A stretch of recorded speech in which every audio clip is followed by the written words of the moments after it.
Good morning, everyone. Welcome to today's program, brought to you by the U.S. Botanic Garden. My name is Grace Anderson. I'm an education specialist at the Garden. If you have any questions during this program, please use the chat tab, which you can open using the arrow button in the upper right.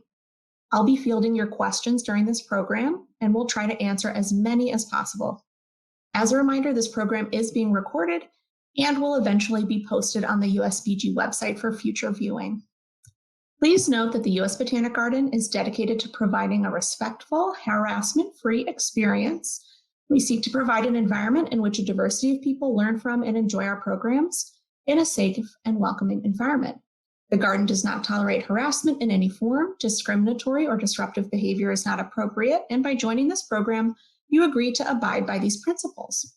Those who violate these standards will be immediately removed from participation and may be referred to appropriate authorities as necessary. And now a little about our presenter. Cristina Flores is a returning generation farmer who focuses on cut flower production in the DMV. Founder of Flowers by Flores, a floral design project that showcases seasonal flowers.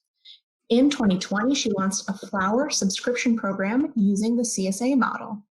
The awakening that took place as a result of working the earth has been pivotal in her approach to growing. To cultivate flowers is a great privilege, and in that spirit, she hopes to improve the bits of earth she gets to work by using no-till regenerative practices. We are very excited to have Cristina Flores here today answering your questions. Over to you, Cristina. Hi, everyone.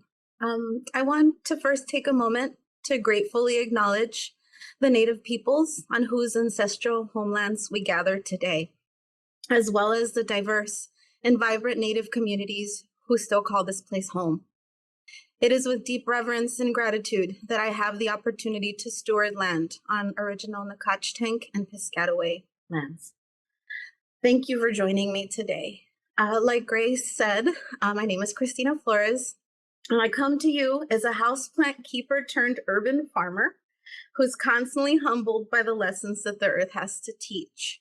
What I have to share with you today is knowledge I've acquired through what I jokingly call my two green thumbs since 2017. So first and foremost, know your soil. Why should we understand the soil? So understanding your soil will give you a solid foundation from which to be successful, essentially. The thing about growing flowers is that plenty of them will grow in poor soil, but the vigor and bloom quality will ultimately be determined by what is happening in your soil. And so there's lots that you can do to get answers. There are different types of gardening, of course. The farming that I do takes place directly in existing soil. So my job is to improve the soil that I'm working on. But there are other options. Some of you might have raised beds, and some of you might be growing on balconies. So if you're sourcing your soil from the local hardware store, you don't have to worry as much because typically when you're sourcing the soil from a hardware store or compost from a hardware store, it already has the nutrients that you need. But however, those of us that are working in the ground, I advise you to take a soil test. There are lots of local universities that provide soil analysis services. UDC here in DC offers great services. I've used the extension program at the University of Maryland before as well. And all in all is what you do is you dig a hole and you take soil from the deepest parts and you send off, often it's about 1 pound of soil, and they analyze it for you. And what you get back is a data sheet that you then analyze. So when you get your soil test back, you might have some, say, issues to solve. Perhaps your pH isn't quite at the level that your plants require. And so in those instances, you would basically participate in soil remediation. So what is soil remediation? Put simply, it's a way to correct the soil. And the realities of urban spaces is that often the soil is compact, it's often dense clay, and more often than not, there are some lead quantities in the soil that could be dangerous depending on, what you're growing. With cut flowers, despite a good majority being edible, I don't sell them as edible, and certainly wouldn't recommend that people eat them because I'm largely growing them on city soil. Okay, so when is the best time to take a sample? Really, any time is good, but you want to be sure to take it when the best time would be when your beds are empty, when your growing spaces don't quite have anything in them.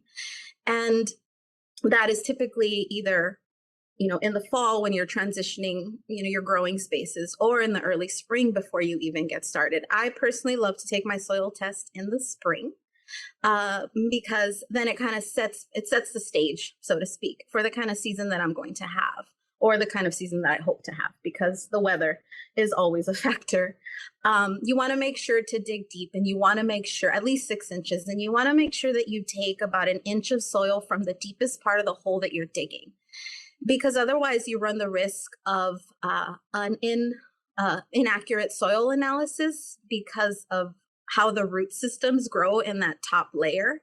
And so then what you end up is with inaccurate organic matter, an inaccurate organic matter count.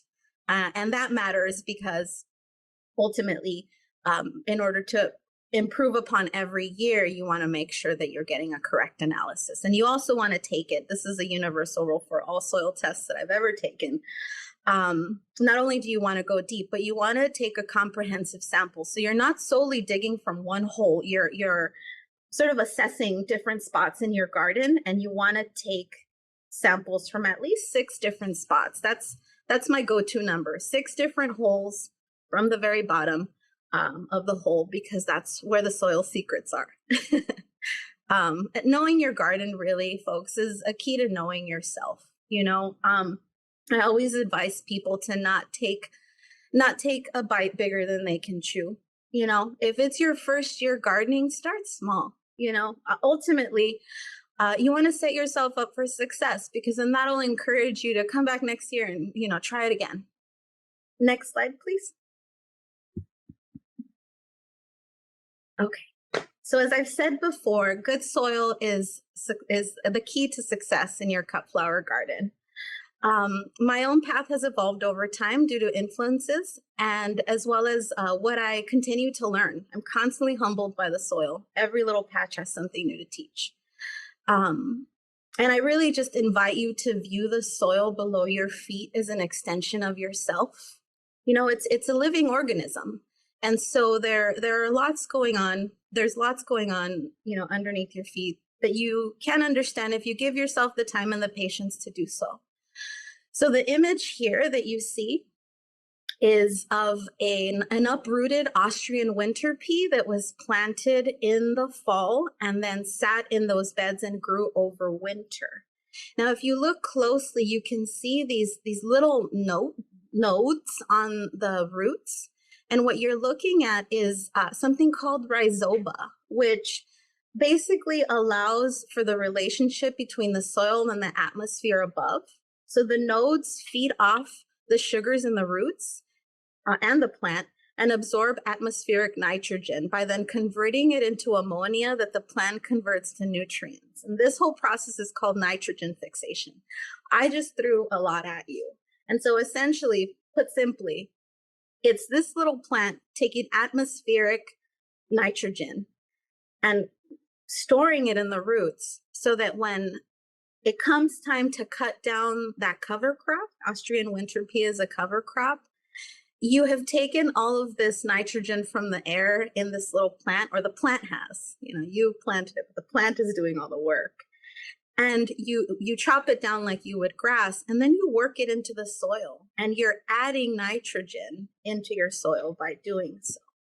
So I came to the solution with the help of a soil sample and the trained eye of a retired UMD extension officer that was so kind to help me decipher that in order to balance what were exceedingly high levels of phosphorus in this patch of soil at the time, and in order to balance that, I needed to introduce nitrogen. And my options to introduce nitrogen were worm casings, which are also another source of nitrogen, feather meal, which is a slow release, also a source of nitrogen, a slow release source of nitrogen, and a cover crop. Now, I decided to go with the cover crop because of the time of year that it was. It was fall.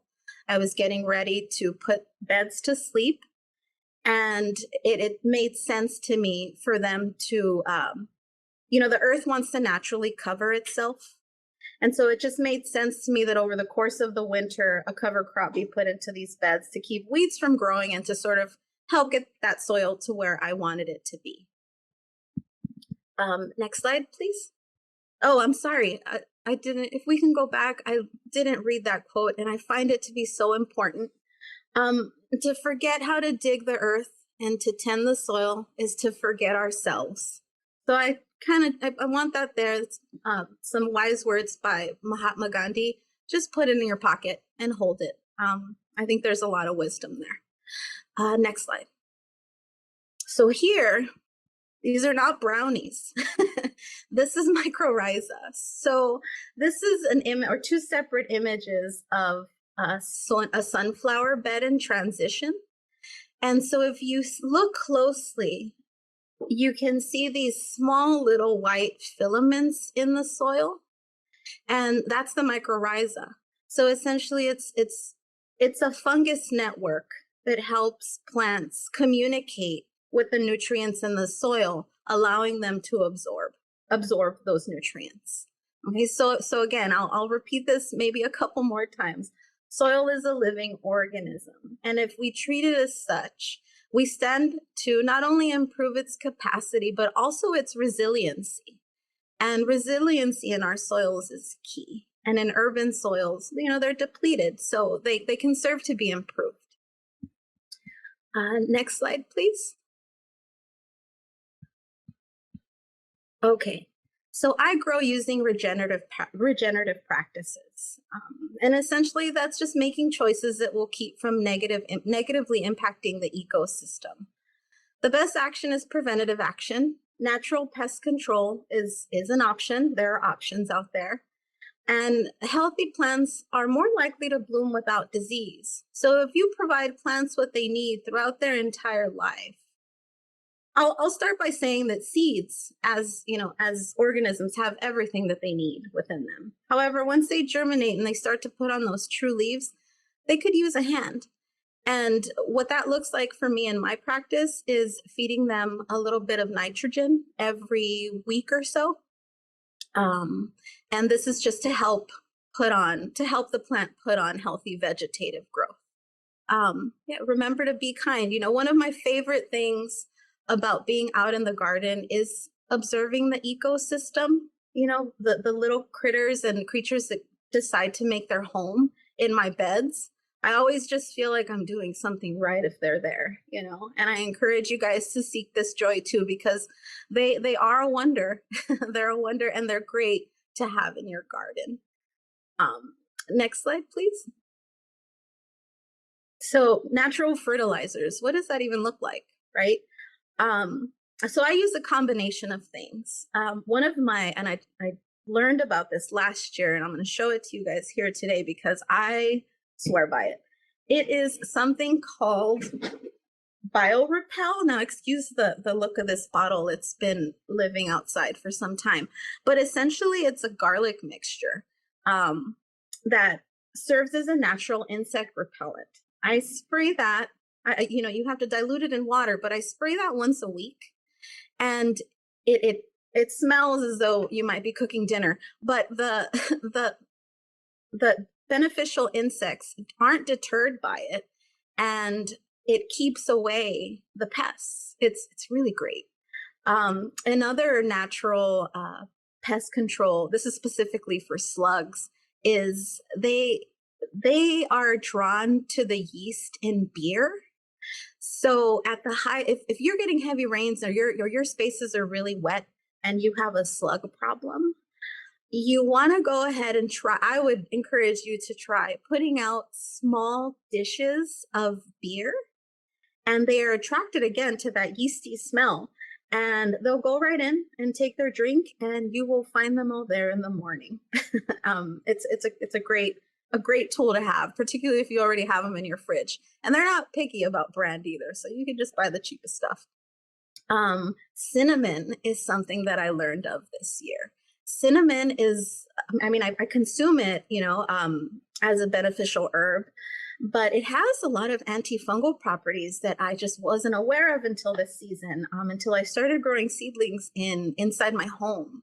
And so in attempting to manage moisture and whatnot, I found using some extended time on the internet, doing some research and talking to friends as well, other flower growing friends, that if you take a little bit and sprinkle it on top of your soil, say if you're having a fungus gnat problem, what it does is it keeps the fungus gnats from being able to lay larvae on that first top layer of your soil, and essentially nips the problem in the bud right then and there.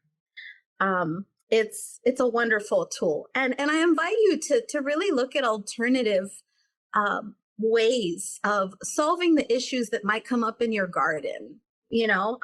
Ultimately, again, the soil is a living organism, and if you wouldn't put it in your body, maybe think about why you're putting it into the earth. Thank you. Next slide, please. All right, and here I've left a small window for questions. Does anybody have any questions about what I've said so far? I will do my best to answer them. Hi, Cristina. We do have some questions. Let me just minimize this so we can see your beautiful face. So Awesome. we do have, with the cover crop, do you pull the plants whole after? I leave the roots in and cut the top. Mm-hmm. Exactly. No, that's exactly what needs to happen. That is going to bring your soil the most benefit. So what you want to do is the plant will tell you when it's ready. And what I mean by that is that the cover crop will start to flower. And typically when it begins to flower, that's when you want it to cut. That's when you want to cut it. And so what you want to do is cut it down, leaving maybe about 1 or 2 inches, and then working it into the soil with a broad fork so that it decomposes and all that nitrogen stays right where you intend it to. With the product you recommended, does it keep beneficial insects away as well? That's a really good question. They become deterred for a little while. I spray in the earliest part of the morning before the sun is shining too hot on the plants. I encourage you to spray any of your sprays or any of those practices that you're going to take to be preventative in regards to keeping pests out of your garden, to do it in the early hours of the morning or in the evening. And, ultimately these are still strong components, they're natural chemicals, but they're chemicals, and they could potentially burn the plants, and that would be terribly unfortunate. So that's why I like to spray in the early morning or in the late evening. But to answer that question specifically, the beneficial insects they're a little deterred for just moments. I mean, I'll spray in the morning, they'll sort of be startled a little bit. By they, I mean the bees. And then within like 30, 50 minutes, everyone's back to their, regular selves. Awesome. Thank you, Cristina. We've got a couple more questions. Will garlic keep deer away? I have tried so many things to keep deer away, but nothing seems to work. Lucky for you, if we're talking about cut flowers, there are so many cut flowers that the deer just won't eat. They're not tasty. So it is this in these parts, zone 7A, it's very difficult to deal with the deer, particularly in the city. They're hungry, they're looking for something to eat, and what you've got going in your garden probably looks really good. So unfortunately, no, the garlic I don't believe will work for deer. I don't have that in my pocket of personal experiences, but there are other things that you can source that are made from the urine of, now I can't remember what animal, but essentially they are deterred by the smell of urine. I would even say look into whether or not maybe they're deterred by human urine. I mean, I don't know. It's worth researching, I think. Thank you, Cristina. I've heard coyote urine. There we go. That's what it was. Maybe that's what it is. Yeah. That's what it is. That's an interesting job to have, is to That, collect that. yeah, for sure. Anyway, back to gardening. Can you remind us what was the name of the cover crop you used? Yes, the cover crop that was pictured was an Austrian winter pea. Um, yeah, and that it has, it's all in the name. It's a winter pea because it's meant to, it's meant to be planted in the fall, and it will withstand the cold temperatures. Mm-hmm. But there are lots. There is clover. There are types of clover that you can plant. One thing that I'm interested in learning this season and trying is planting a low cover crop so that the nitrogen is being corrected as I'm growing flowers. That's all tied to timing. And again, I'm like I said earlier, I'm very humbled by all that I'm learning, and I hope to learn that lesson this season. I'm going to try. Give it a try, though. Excellent. Let's take one more question in this section. I had some basil growing in a seedling tray, and it got black spots that may have been a fungus. Would cinnamon have helped with this instance? What basil can be a little finicky. I know that basil, the leaves themselves don't like to be wet. I wonder if the fungus happened. A question for you is, were you watering from the top, or were you bottom soaking? Because this is a point where knowing your plant is important, right? But a question, please answer that question. I'm curious. Were you watering from the top? Person who asked this question? It seems they were bottom soaking. Bottom soaking. Interesting. Oh gosh. Fungus is one of those things that you kind of don't know that it's there until it's there. And that can be so incredibly disheartening, when you've been nurturing little plants for such a long time and then suddenly you wake up and they're gone. But unfortunately, I don't have an answer to that question. I wonder if it's variety specific. I would advise you to learn more about the type of variety you were planting or that you were working with. Well, thank you so much for this question break, Cristina. And for the folks who are listening, we'll have more time for questions as we move through our presentation. Thanks, everybody. Okay, so next slide, please. All right. So bloom where you are. Whether you're starting new flower beds or adding to your existing garden or growing in containers, you best. And you also know how much space you have. So what does that mean? I mean, ultimately, when thinking about what you want to plant, aim for lots of different textures, but also colors that bring you joy. You might want to try one color palette this season and a different color palette next season. I'm not saying that this is the best way to garden, but essentially what I like planting according to a color palette is that if you plant using a general color scheme, you won't really have to think very hard about putting things together when it comes time to cut them or arrange them, because everything will already have a look to it. Although that is, I will say that most things in nature, well, when I think about arranging bouquets and putting things together, I'm often taking inspiration from the chaos of nature. In the middle of the summer, the weeds are high and things just, can get a little out of hand, perhaps, but there's a lot of beauty in that, where through the weeds, you can see these blooms. And, all that is to say is that nature, if you look closely enough, will be all the inspiration that you need. And so generally speaking, you can plant most annuals much closer than is recommended, I've learned. However, perennials, I think, should be given the recommended space so that they can thrive and spread and grow to their full potential. So depending on the perennial, this requires patience, but find comfort in knowing that you can fill the surrounding space with annuals while your perennials come into their full bloom. So here, there are two images. There is an image of some cosmos, Latin name Bepanthes, and to the left, I see it as my left, but the other image with the circles is an example of a plant map. And so what I like to use in all of the spaces that I grow is something called triangular spacing. So when you're planting your plants, often we want to plant on a rectangular grid.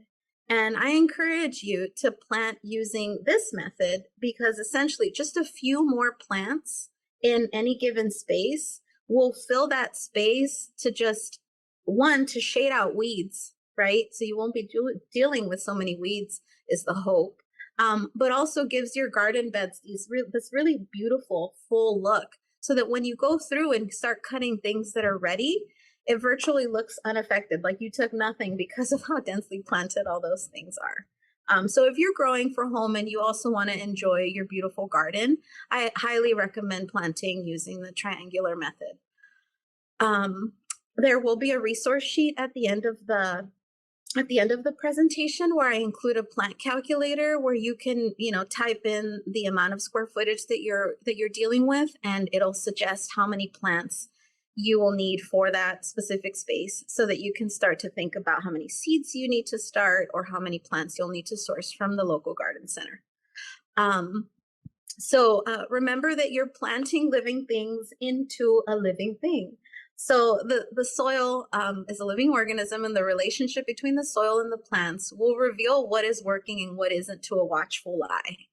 Now, this is to say, if you plant, say, 30, 35 plants in any given space, and you see one that is struggling, it's a little different for a farmer, but I would almost encourage home gardeners to do the same, in that if I see a plant that's diseased and struggling, I'm going to pull it out, because ultimately what it's going to do is it's going to attract, or I run the risk of allowing it to attract pests, which will then affect the rest of my garden. So I know that when you're caring for things and you plant them, it's hard to give things up sometimes, but know that you're doing the other plants in that bed a favor.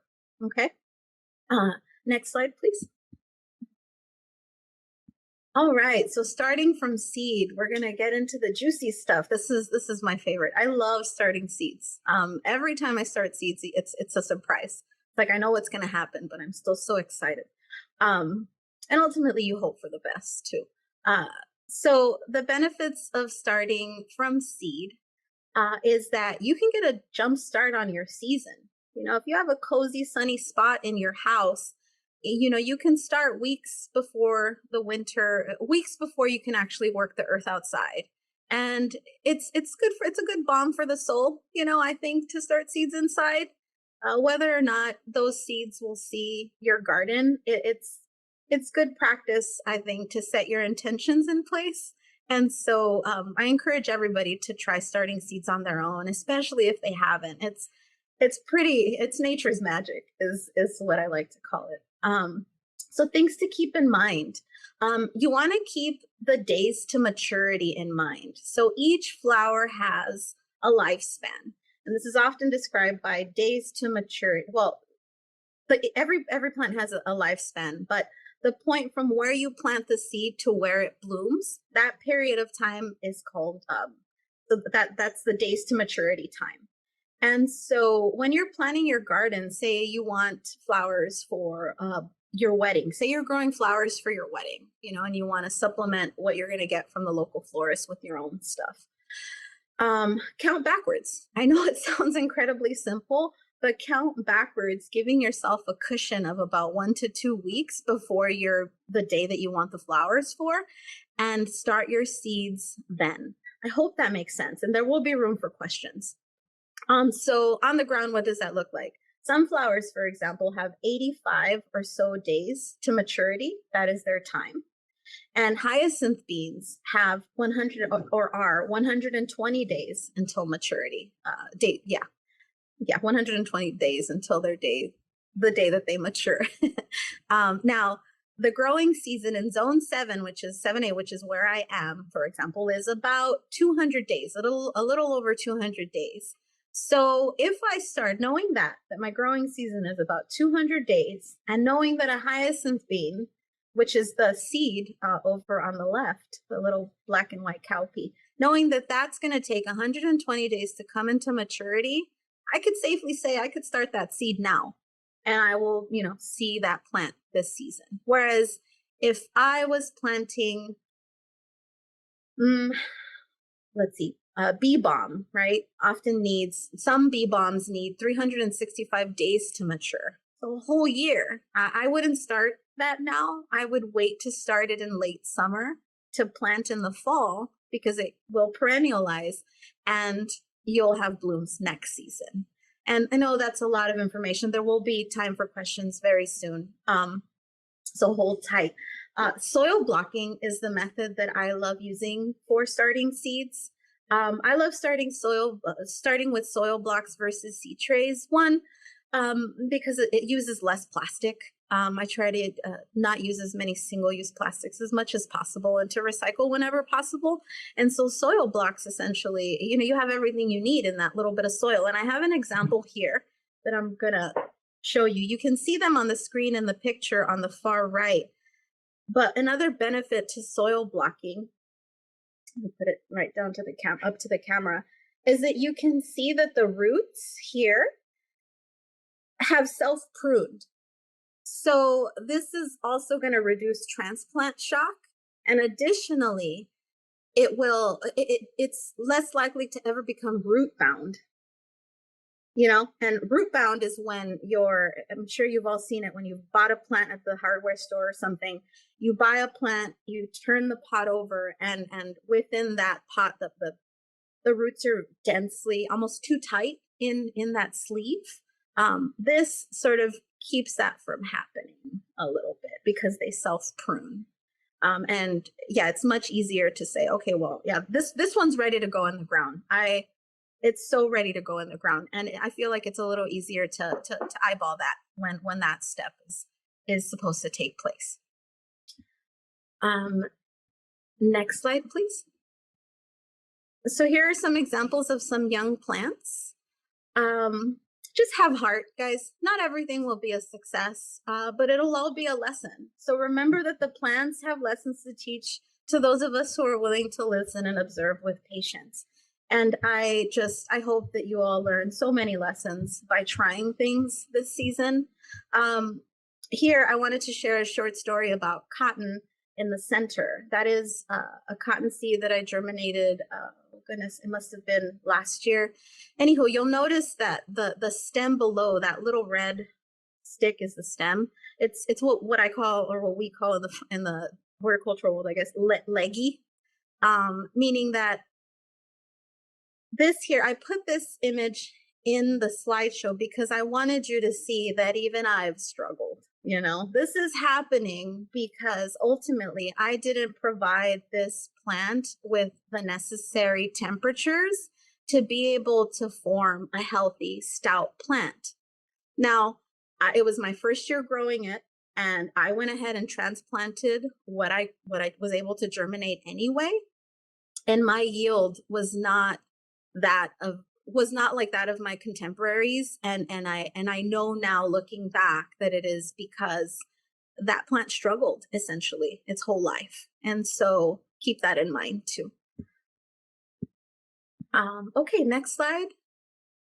And questions. Thanks, Cristina. So we do have a few questions. Where do you find information about days to maturity? I'm only seeing days to germinate on the back of the seed packet. Okay, so there are lots of online resources. And again, there's a handout at the end of this, and I've listed my go-tos. But just since you asked, I'll say it out loud if you're taking notes. Johnny's Seeds is a good resource for information. They're a worker-owned company that has been accruing knowledge for decades, and they have their website is such a resource, and it's all free. Yeah, so give Johnny's a shot. Another one is Southern Seed Exposure, has really wonderful information as well, and they're a seed company down in Virginia, I believe. I hope that's helpful. Mm-hmm. Yeah, I think so. And so we've got kind of a combo question here. How do you make your soil blocks, and what kind of soil do you use for them? Good question. Okay, so this season I bought a pre-made mix, but prior to this season, I would make my own mix using it's a mix of moss, sphagnum moss. I feel like I always say that word incorrectly. Perlite and compost, along with a series of amendments. Now, I think that for the home gardener, it it would be just as beneficial to go down to the local hardware store and buy a bag of seed starting mix. It's widely available, and really it has to do with moisture. Soil blocks are, you have to get your soil, and Johnny's is they've got useful videos as well as lots of information regarding at what texture you want your soil to be able to successfully make a soil block. And what I like to compare it to is a little bit like pancake batter. It's going to feel like you're adding too much water. Every single time it feels like I'm adding too much water. But I find that just like any cooking mix, right? You could always add a little more flour and a little more, you could always add more of the dry ingredients. So just know that if you use too much water and it becomes too runny, you could always add a little more soil to make it, a little drier once again. But the soil blocks, and that's the one thing, at the end of the presentation, I will step off camera real quick to get my soil blocker. But if you Google soil blocker, it's a tool that you can source in lots of places. And there's lots of videos online that'll show you, but it's kind of like an ice cream scooper. You get it in there nice and tight, and then you pop them right out. Thanks, Cristina.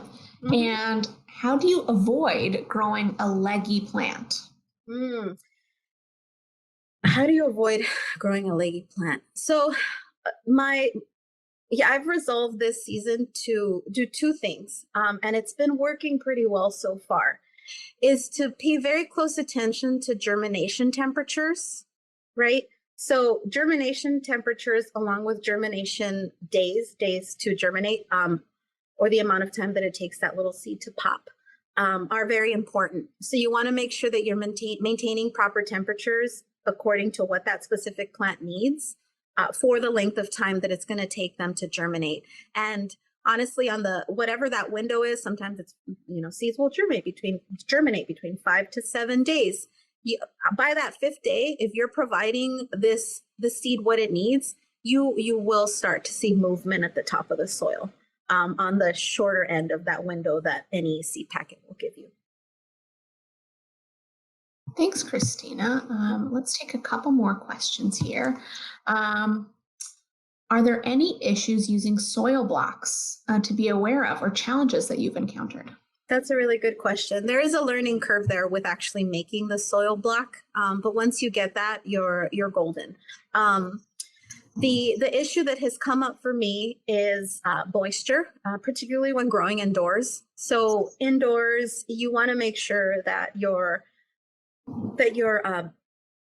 I would recommend that if you don't already have one, that you get a hydrometer, which measures the amount of moisture in the air. And that's been super helpful. But you want the moisture in the area where you're starting seeds to be between 40 and 60% moisture, or humidity, between 40 and 60% humid, as well as giving those plants the temperatures that they need. So a lot of flowers that you can start inside at this time of year are going to require between 65 and 75 degrees. And just note that if you're growing indoors, anything above 45% humidity in the air, you run the risk of mold problems in your home. So it is a little bit of a balance. But a problem that I've run into is related to moisture, and it's specifically with fungus gnats, which are a little bit like fruit flies, and they love a moist environment, and they will lay their larvae on the very top layer of the soil. And so in order to prevent it, I only bottom soak. Now, this is extremely time consuming when you're growing hundreds and hundreds of plants, but honestly, I'd rather give the plants that time than to deal with the problem down the line. So be patient. Thank you, Cristina. We'll take one more question in this section. Should we be pinching our seedlings to make them bushier? That is a great question. I don't pinch until I get them in the ground. So the goal when starting seeds indoors is to get that plant to a healthy enough height to where you can transplant it outside. After a couple of days of giving that plant what it needs, once I've put it in the ground, then I'll go out and I'll pinch them to get bushier plants. That's a wonderful question. If you pinch, your plants, not all plants. This is another instance where know your flower, not all flowers benefit from pinching. For example, sunflowers, a single stem sunflower, if you pinch it, that's it, because it's got one stalk. Whereas snapdragons, if you put those out and pinch them, you're going to get a branchier plant. That's a great question.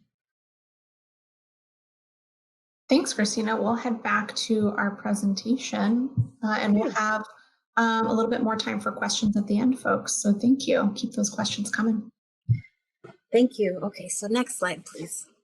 All right. So understanding your hardiness zone. The USDA has a map of the United States, and you've heard me say it in this presentation. We are in zone 7A here in DC.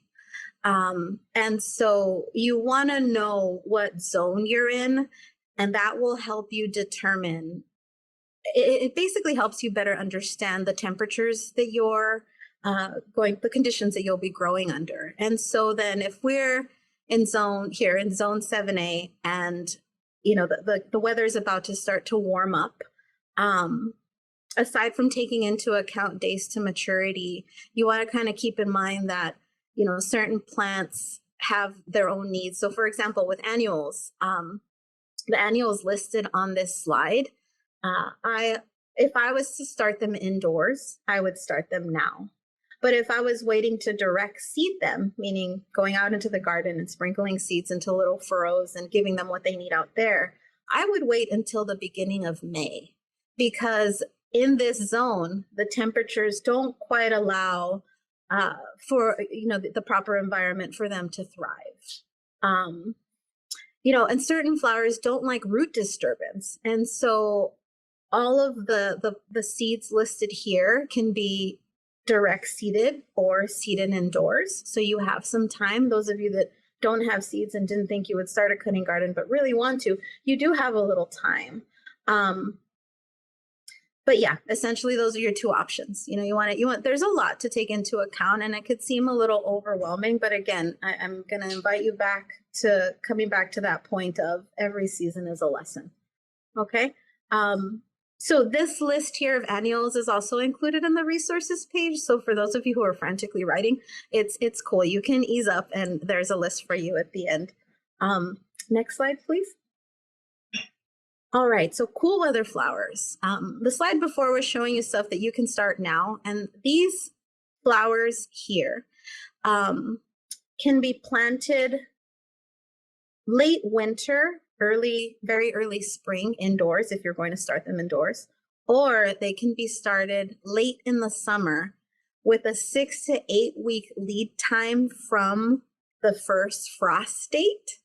I'll say that again. Within a 6 to 8 week lead time from the first frost date, because that's when the sun, the weather kind of cools down a little bit, and these seeds can then put on that vegetative growth that they need, or enough vegetative growth to be able to make it through the winter. Now, there are preventative practices that you can take to protect them so that you are more likely to have success in the spring.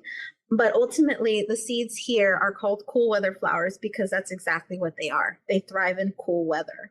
And a lot of flowers fall into this category. This is just a short list. But for those of you who are feeling like maybe that this season is not the season you're going to start flowers, you can start thinking about these flowers, because you can source these seeds all through the summer and then, have them ready for yourself to be able to start them in the late summer, early fall. One of my favorites here is the snapdragon. I think somebody mentioned it, perhaps. It's just such a vigorous, beautiful flower. And truth be told, I think I like them even more because of their not only their structure, but because of how bees really enjoy to burrow their little bodies into each bud. And just, bee butts are cute butts is all I'll say. Next slide, please. All right, questions about flowers specifically. Let's see, Christina, let me just get you on stage here. We do have A lingering question from our previous section. I'll give folks a minute to ask some flower-related questions, but do you have any suggestions of starting the seedlings with soil blocks outside in greenhouses made from plastic milk cartons? Oh, interesting. You're talking like individual little, that's what I'm imagining. Um, you know what? I would I would be concerned with, because at this time of year we get really high winds.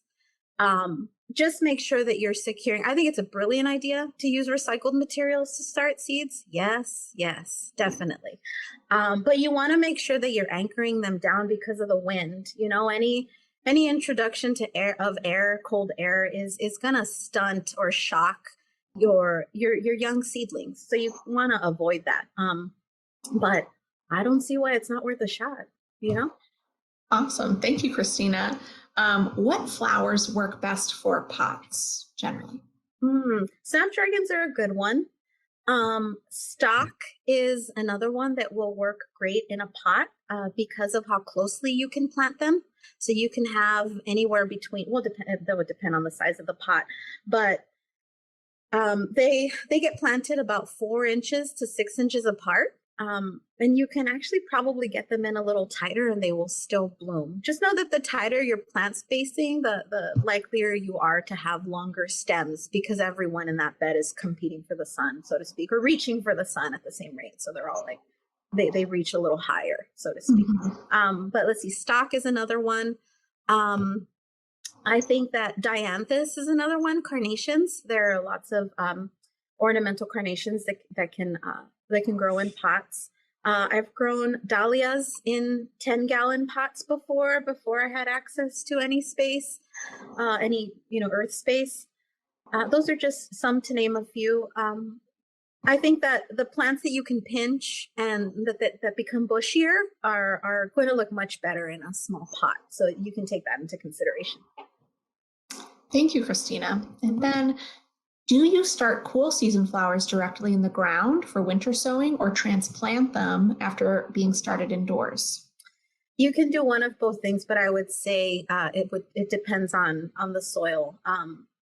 I've worked in soil that's very clay dense, and so the likely success of direct seeding into soil that I'm still working to build organic matter in is it's gonna fall. You're less likely to have success if your soil isn't soft and completely workable. So, and I would recommend that it really just is dependent on the earth, the quality of the earth that you're working in that particular moment in time. I would push that if you had soil that was too clunky, you want to start indoors. And you also want to make sure that you're doing your best to add organic matter into that clay to be able to create a hospitable environment. I hope that's helpful. Thanks, Christina. And can you suggest any native flowers that are good for cutting?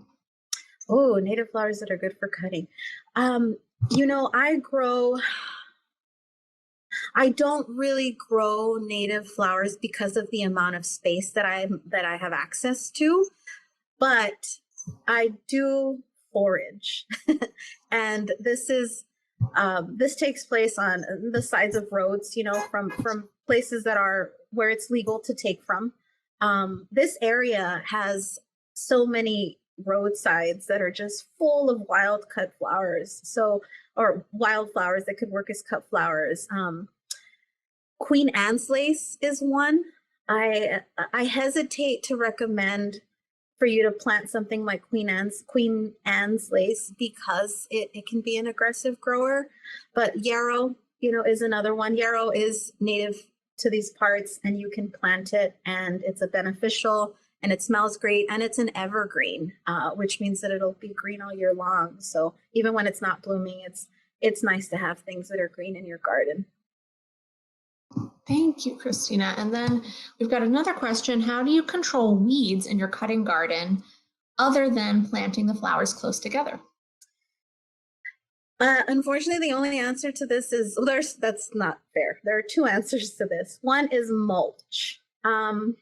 You can use mulch to cover the ground. Now that will help not only suppress weeds, but also retain moisture in the soil. That can come in the form of tree bark. You want to make sure that you're sourcing your mulch from folks who have allowed that mulch to age the proper 6 or more months, because ultimately what you're doing in the case of introducing mulch that's too young is allowing for nitrogen leaching to happen, and that can counter your goals in growing successful crops. So I hope that answers your question. Yeah, thank you, Cristina. Weeding, I'm sorry. Weeding is another one. I mean, really, if you stay on top of the weeds early on in the season and give the plants that you put in that bed the opportunity to really fill up the space, eventually the shade of the plants will suppress those weeds enough to where you're not weeding as often as you are in those first few months when they're still very small. Thanks, Cristina. We've got some more questions here. It seems that my flowers seem to putter out by late August. What are good flowers to grow in Zone 7 to bloom in late August, September, and October? Okay, so I would suggest to you research and try and understand succession planting. Because the lifespan of a flower is only, of an annual specifically, is only so long. If you're cutting them constantly, they're going to get tired. That's inevitable. They'll reach the end of their life and it'll be time to move on to the next thing. So I would suggest to you try planting in intervals, like separated by maybe about a month, depending on the flower. And if you're planting a little bit on one date and a little bit a month later, you're going to have flowers for much longer in your season. Thank you, Cristina. And do you have any special advice for raising nasturtiums? You know what? Nasturtium was one of my... Yeah, no worries. Nasturtium is... I planted it with the intent to use it as a cut flower last season, and it ended up becoming a trap crop for me, which I didn't see coming and was ultimately very grateful for. A trap crop is a crop that is planted to attract pests so that they're all in one area as opposed to infesting the rest of your garden. The aphids just really love the nasturtium. And I only know it as a trap crop, unfortunately. I haven't had success growing it, so I don't have an answer for you, and I'm sorry. That's okay. Thank you, Cristina. And folks are noticing your spectacular grow light station that you have behind you. Can you tell us a little bit more about that? Yeah. So behind me, you can see that there are 4 shelves with plants growing in them. Some of them are still very teeny tiny. You'll notice that the top shelf is white light and the rest of the shelves are a pinkish hue. So this was my first go at growing indoors using this method.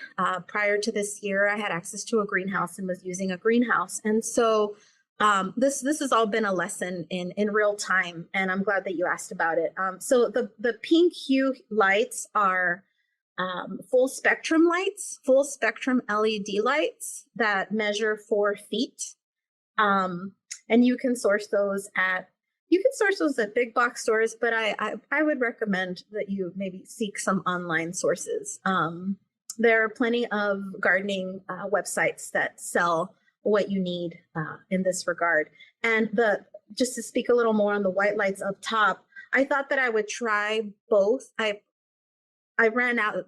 Basically, I couldn't order anymore because the shop that I was ordering from was out of full spectrum LED lights. So I had to order white full spectrum lights. And I figured it was sort of, my path indicating to me that I needed to get to know both styles. And I got to say, both are doing okay, but there is a slight difference, and they're healthier. They look a little better using the white full spectrum light. So from someone who learned this go around, I would go for the white full spectrum light. Thank you, Cristina. And let's see, we've got some other questions here. We've got about 5 more minutes. So do you recommend orange oil for treating fire ants?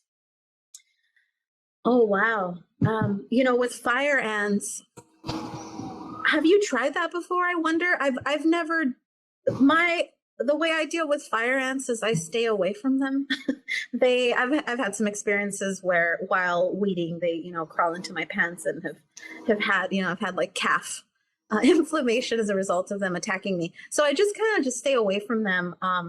I don't have an answer for that either, unfortunately. I would look at a local extension program. So the University of Maryland has a wonderful extension program, and look at their entomology department. They might have a better answer for you there. Thanks, Christina. And we've got another one. Do you ever mix potting soil into your gardening beds? You know what? I do. And that is just so that it's all being used. So for example, I have some leftover seedling soil that I know has the nutrients that it'll need, and I'm just going to top dress the bed so that it's used. But another option is to put it into your compost. If you have a compost pile, it's a good thing to add to your compost, and then you're just adding moisture and brown material, which will eventually, hopefully, end up in your flower beds. Thanks, Christina. And is there any way to start seedlings indoors without grow lights? What about using a big window? Yeah, totally. If you have a sunny window, you can try using a sunny window. I've used a southeast facing window as well as a southern facing window and have been pretty successful. Yeah, so give it a try. I will say though that if you're growing a window, you want to make sure that you're rotating your plants as they grow, so that you end up with straighter stalks, because those plants will reach for the light. Thanks, Christina. And can you tell us what is the difference between gardening and farming? That's a really good question. I would say that it has to do with production. As a gardener, you're likely planting in your garden to enjoy the textures, the smells, the beneficials that come along with enjoying a garden. Perhaps it faces your back porch and you like to have breakfast back there. Whereas as a farmer, I am growing for production, so I'm constantly cutting to keep those plants productive, and then eventually practicing things like succession planting to be able to continue to keep cutting. So it really just boils down to production. Are you producing for sale, or are you growing to be able to bring into your home, or to share them with your neighbors? That's the biggest difference, I think. Thank you, Christina. And we've noticed that you've used a lot of common names in your presentation today. Is learning the Latin name of a plant important? Yes and no. So I would say yes in regards to knowing the needs of the plant. But I'm also of the belief that plants had names before they had names by any institution that we consider to be legitimate. So there's that to consider as well. So calling them by their common names so that you can have conversations with your gardening friends about, what issues may arise, or the love that you have for this particular plant.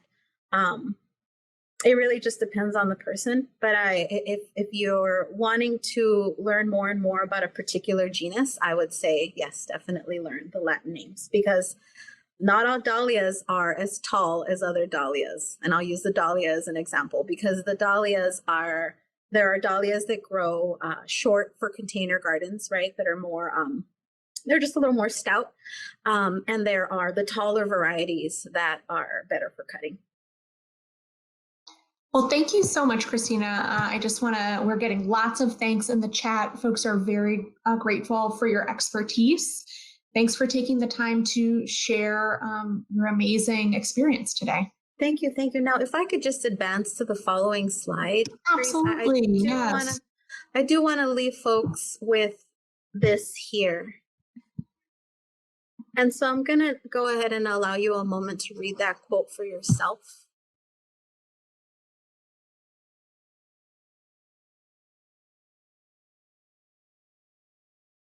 And I invite you as gardeners to hold this dear, because like Robin Wall Kimmerer says in this particular quote, It's really not enough to care for a space.